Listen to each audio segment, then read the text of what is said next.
as the title suggests, this is the first one of a series of lectures based on advanced level problems on vectors. We have already told in our website how we teach a chapter. We begin with the theoretical concepts of a chapter, clarifying different results, formulas, and so on, with the help of relatively simple problems. Once we do that, we go for more challenging problems on the chapter as a whole to consolidate the understanding of different theories and also to hone the problem solving skill. So here are the first set of problems of advanced level on vectors, which is the introductory chapter of physics. So let us read the first problem, which is this one.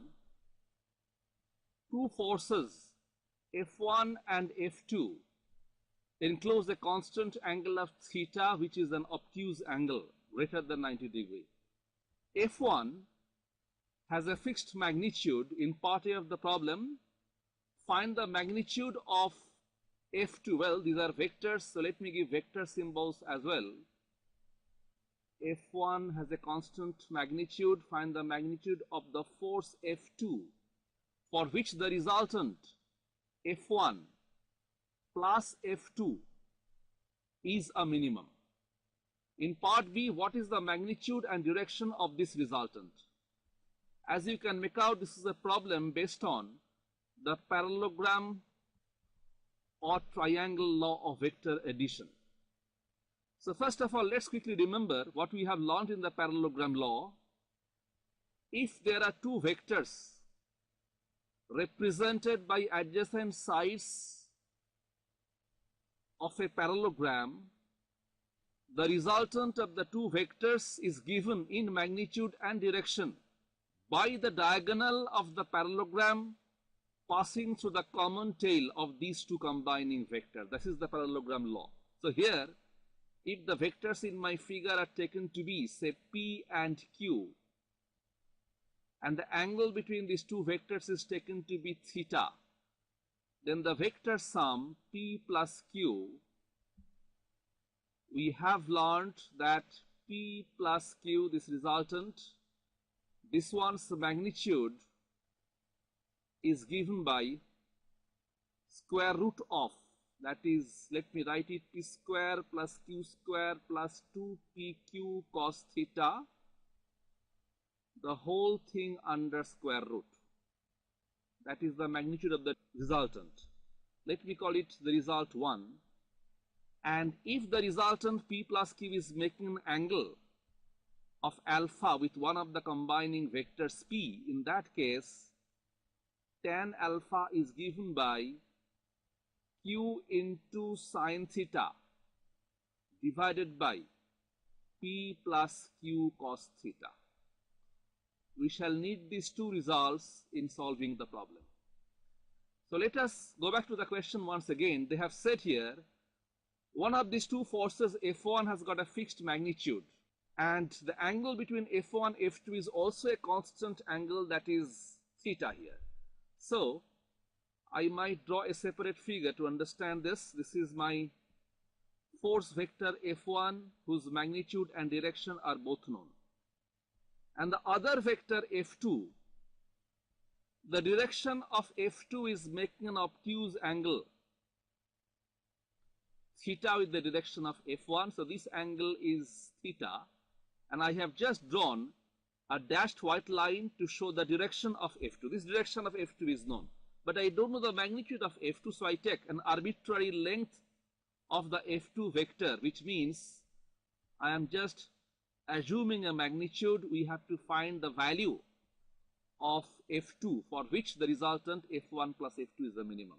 So once again, we go for completing this parallelogram with these dashed lines and draw the resultant, which is the diagonal passing through the common tail of the two vectors. So here is my F1 plus F2, the vector sum. So using equation number 1 here, we might write down that the magnitude of the resultant, that is F1 vector plus F2 vector, modulus of that. Let me take the square of it. I'll tell you the reason. If we are going for the minimum value of f1 plus f2 magnitude, when f1 plus f2 is the minimum magnitude, then f1 plus f2 magnitude square is also a minimum. So the condition for finding f1 plus f2 minimum is the same as finding the condition for f1 plus f2 magnitude squared minimum. So I am having this formula for square of the magnitude of the resultant.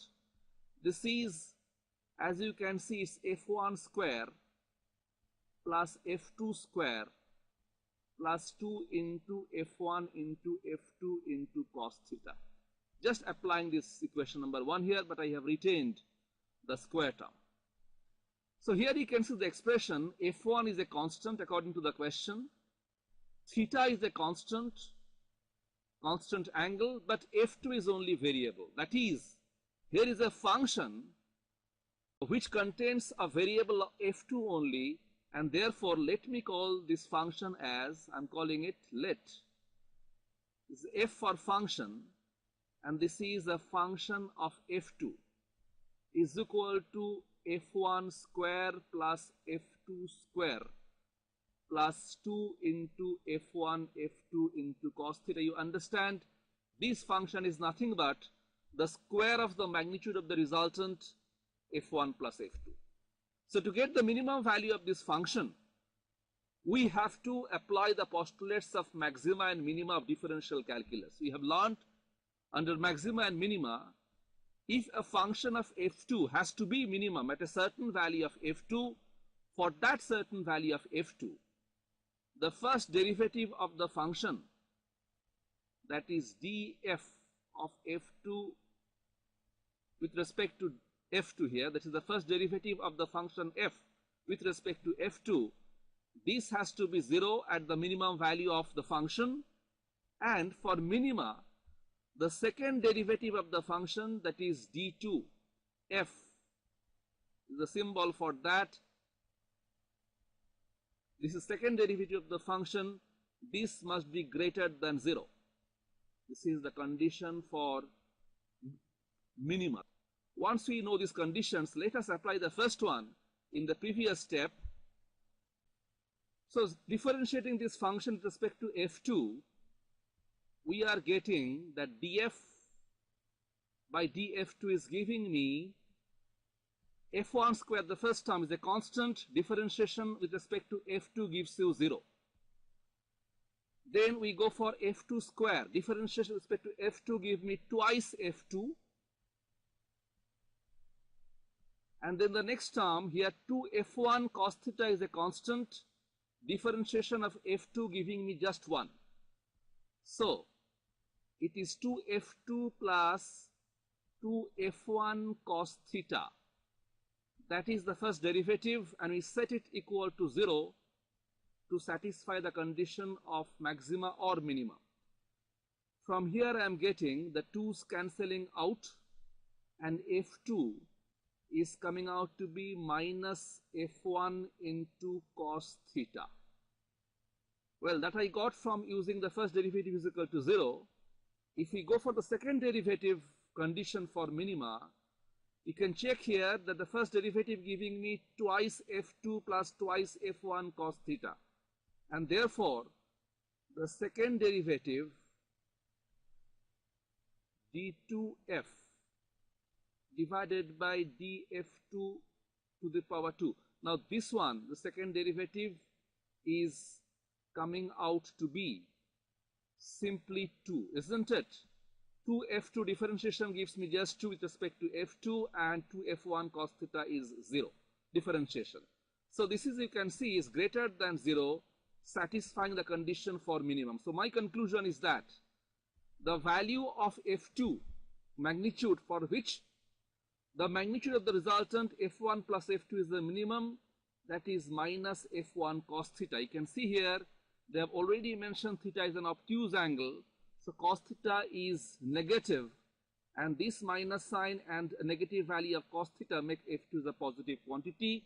So therefore, this is the first part of the question's answer. We have got when the magnitude of f2 is equal to minus f1 into cos theta, the resultant of F1 and F2 has the minimum magnitude. Hello students, you got a glimpse of our video lessons through this small lecture. We have hundreds of lectures like this one covering various topics of advanced school level and intermediate physics in our website. They are exhaustive and often accompanied by elaborate diagrams to make concepts even clearer. They are taught with passion and sometimes with a bit of fun. So, at the end of the lesson, you have a commanding grip on the subject and you are ready for the board and competitive exams. Subscribe at physicsacademyonline.com to access video lectures of highest standard on various topics of physics.